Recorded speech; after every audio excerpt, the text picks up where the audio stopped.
বাংলাদেশের রাজনৈতিক ইতিহাসে ২০০৭ সালের ১১ই জানুয়ারি একটি কালো অধ্যায় হিসেবে চিহ্নিত হয়ে আছে। এই দিন থেকে শুরু হয় সামরিক সমর্থিত তত্ত্বাবধায়ক সরকারের শাসনামল, যা পরবর্তী ২ বছর দেশের গণতান্ত্রিক ধারাবাহিকতা স্থবির করে রাখে।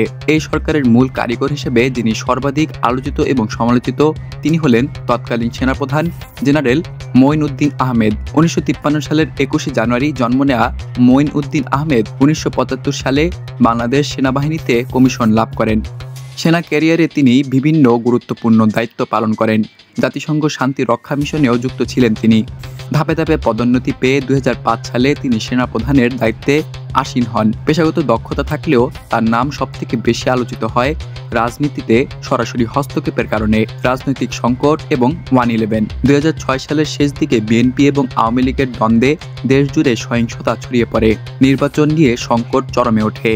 এই প্রেক্ষাপটে ২০০৭ সালের ১১ই জানুয়ারি রাষ্ট্রপতি জরুরি অবস্থা ঘোষণা করেন এবং সেনা সমর্থিত তত্ত্বাবধায়ক সরকার ক্ষমতায় আসে। সেনাপ্রধান হিসেবে মঈন উদ্দিন আহমেদ এই প্রক্রিয়ার পেছনে মূল চালিকা শক্তি ছিলেন। ফলে 1/11 পর্বকে প্রায়শই জেনারেল মঈনের সরকার বলে অভিহিত করা হয়। তত্ত্বাবধায়ক সরকারের ম্যান্ডেট ছিল মাত্র ৩ মাস, কিন্তু সেনাপ্রধান মঈন আহমেদের প্রত্যক্ষ সমর্থনে এই সরকার টিকে থাকে প্রায় ২ বছর। তিনি কার্যত সেনাবাহিনীকে ব্যবহার করে রাষ্ট্র ক্ষমতা নিয়ন্ত্রণে করেন। এতে সংবিধানের বিধান লঙ্ঘন হয় এবং সেনাবাহিনীর নিরপেক্ষ ভাবমূর্তি প্রশ্নবিদ্ধ হয়ে পড়ে। -2 ফর্মুলা 1/11 সরকারের সবথেকে বিতর্কিত উদ্যোগ ছিল -2 ফর্মুলা। এর লক্ষ্য ছিল আওয়ামী লীগ প্রধান শেখ হাসিনা এবং বিএনপি চেয়ারপারসন খালেদা জিয়াকে রাজনীতি থেকে সরিয়ে দেওয়া। মঈন আহমেদ এই পরিকল্পনার প্রধান উদ্যোক্তা ছিলেন। বিদেশি কূটনীতিকদের সঙ্গেও তিনি এ বিষয়ে সমন্বয় করেছিলেন।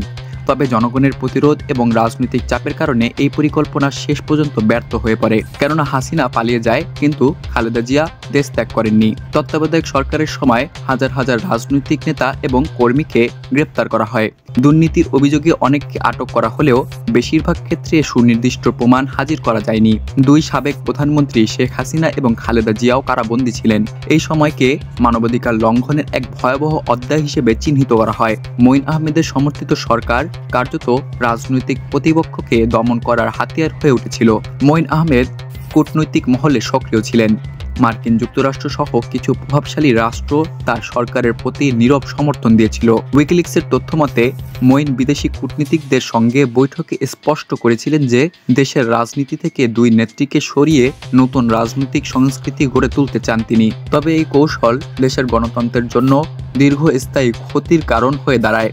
বাংলাদেশ সেনাবাহিনী সবসময় দেশের সার্বভৌমত্ব এবং নিরাপত্তার প্রতীক হিসেবে বিবেচিত হয়ে এসেছে, কিন্তু 1/11 সরকারের সময় সেনাবাহিনীকে রাজনৈতিক উদ্দেশ্যে ব্যবহার করার কারণে তাদের ভাবমূর্তি মারাত্মকভাবে ক্ষুণ্ণ হয়। এজন্য অনেকে জেনারেল মঈনকেই দায়ী মনে করেন।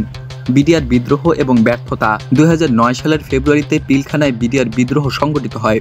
বিশ্লেষকদের মতে মঈন আহমেদের সময় সেনাবাহিনীর শৃঙ্খলা দুর্বল হয়ে পড়েছিল, যার প্রভাব পরবর্তীতে এই বিদ্রোহতে প্রতিফলিত হয়। এই ঘটনায় তার ভূমিকা এবং ব্যর্থতা আজও সমালোচনার কেন্দ্রবিন্দু। জেনারেল মঈন উদ্দিন আহমেদ পেশাগত জীবনে দক্ষ সেনা কর্মকর্তা হলেও রাজনৈতিকভাবে তিনি চরম বিতর্কিত হয়ে ওঠেন। তার প্রত্যক্ষ পৃষ্ঠপোষকতায় 1/11 সরকার দেশের গণতান্ত্রিক প্রক্রিয়াকে বাধাগ্রস্ত করে, সেনাবাহিনীকে রাজনীতির মাঠে টেনে আনে এবং মানবাধিকারের গুরুতর লঙ্ঘন ঘটায়।